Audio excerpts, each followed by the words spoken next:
സ്നേഹമുള്ളവർക്ക് സമയമുണ്ടാകും, താല്പര്യമില്ലാത്തവർക്ക് തിരക്കും.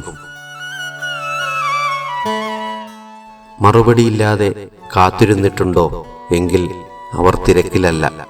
ആദ്യ പരിഗണന നമുക്കല്ലെന്നേ ഉള്ളൂ. മടുത്തു തുടങ്ങിയെന്ന് ആരും പറയില്ല, പക്ഷേ നോട്ടം കൊണ്ട് പോലും അത് നമ്മളെ ബോധ്യപ്പെടുത്തും. മനസ്സിലായിട്ടും സ്നേഹത്തിനു വേണ്ടി ഒരാളോട് യാചിക്കുന്നതിനേക്കാൾ കഷ്ടം മറ്റെന്തുണ്ട്? കാരണങ്ങളൊന്നുമില്ലാതെ നമ്മളിൽ നിന്നും കൊഴിഞ്ഞു പോകുന്ന മനുഷ്യരുണ്ട്. ഒരുപാട് നല്ല ഓർമ്മകളും നിമിഷങ്ങളും അതിനേക്കാൾ സങ്കടങ്ങളും നൽകി നമ്മളിൽ നിന്നും ഇറങ്ങിപ്പോകുന്നവർ.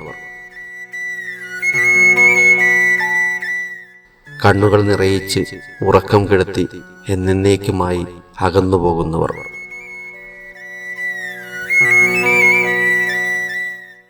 സ്വന്തമെന്ന് കരുതി എല്ലാം വിട്ടുകൊടുത്തിട്ടും വീണ്ടും വീണ്ടും നമുക്ക് ജീവിക്കുവാൻ കഴിയുന്നുണ്ടെങ്കിൽ ഉറപ്പാണ് നമ്മളെ ആർക്കും തകർക്കാനാവില്ല.